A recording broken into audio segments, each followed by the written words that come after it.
আসসালামু আলাইকুম everyone, hopefully আল্লাহর রহমতে প্রত্যেকে খুবই ভালো আছো। আজকে আমি তোমাদেরকে এমন একটা সাজেশন দিব যেটা শুধুমাত্র তুমি যদি রাসায়নিক পরিবর্তন থেকে পড়ো তাহলে তুমি একদম কনফার্ম থাকো দুইটা সৃজনশীল প্রশ্ন কমন পাবাই পাবা। বিগত বছরের প্রশ্ন অ্যানালাইসিস করলে দেখা যায় রাসায়নিক পরিবর্তন এই অধ্যায়টা থেকে প্রতি বছর দুইটা সৃজনশীল প্রশ্ন আসে, অ্যাটলিস্ট দুইটা, বেশিও আসতে পারে, বাট কথা হচ্ছে দুইটা সৃজনশীল প্রশ্ন আসবেই আসবে। তো রাসায়নিক পরিবর্তনের কোন টপিকগুলো পড়লে তুমি এই দুইটা সৃজনশীল প্রশ্ন কভার করতে পারবা, এই টপিকগুলো একটু দেখিয়ে দিই। মনে রাখবা, প্রথমে খুবই ইম্পর্টেন্ট হচ্ছে কেপি এর যত রকম টাইপের ম্যাথ আসতে পারে সব রকম কভার করবা। কেসি এর যত টাইপের ম্যাথ আসছে, এছাড়া কেপি এবং কেসি এর সম্পর্ক দিয়ে মাঝে মাঝে চলে আসে। তো কেপি কেসি যত কখন করবা, এদের সম্পর্কগুলো অনেক ইজি আসলে। কেপি কেসি সমান সমান আর টি ফার্স্ট ব্র্যাকেট দিয়ে del n to the power. So এইগুলো খুবই সোজা, যদি তুমি একটু ভালো করে কেপি এবং কেসি পড়ো বাকি জন্যগুলো অটোমেটিকলি ইজি হয়ে যাবে।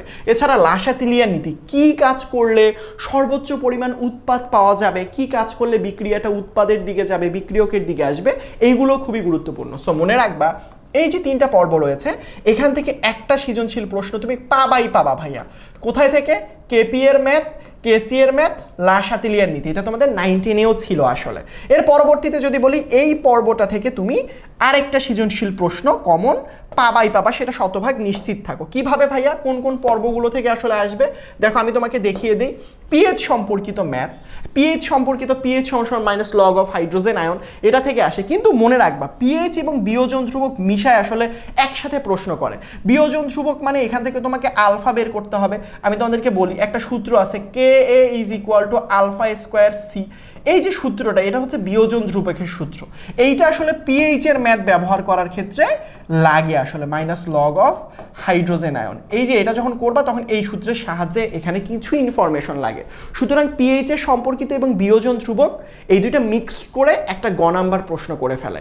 তার পরবর্তীতে বাফা দ্রবণ, এই বাফা দ্রবণের ক্রিয়া কৌশল, কিভাবে এই বাফা দ্রবণটা কোনো একটা তীব্র অ্যাসিডের হালকা পরিমাণ পিএইচকে রুখে দিচ্ছে, কিভাবে ক্ষারের পিএইচকে রুখে দিচ্ছে, মিশ্রিত দ্রবণের কেন পিএইচ পরিবর্তন হচ্ছে না, ক্রিয়া কৌশল লিখিতভাবে আসে। এছাড়াও পিএইচ এর ম্যাথ আসে, এখান থেকে একটা প্রশ্ন তুমি কমন পাবাই। অর্থাৎ এটা আবার আরেকটা সেক্টর তুমি চিন্তা করতে পারো। বাট এই যে টপিকগুলো দেখতেছো এখান থেকে তুমি 100% শিওর থাকো, এখান থেকে যেমন তুমি একটা সৃজনশীল প্রশ্ন কমন পাবা, এখান থেকে একটা পাবা। বাফা দ্রবণের ক্রিয়া কৌশল, বাফা দ্রবণের ম্যাথ, পিএইচ এবং বিয়োজন ধ্রুবক সম্পর্কিত ম্যাথ, রাইট? তার পরবর্তীতে কেপি কেসি এবং লাসাতিলিয়ার নীতি। তুমি যদি এই কয়েকটা টপিক হাতে গোনা পড়ে যেতে পারো, এই অধ্যায় থেকে তুমি সৃজনশীলে 20 নাম্বার কমন পাবাই পাবা, দুইটা সৃজনশীল প্রশ্ন কমন পাবাই পাবা ইনশাআল্লাহ। হোপফুলি সবাই বুঝতে পেরেছো। সবাই ভালো থাকবা, আমার জন্য দোয়া করবা। আসসালামু আলাইকুম।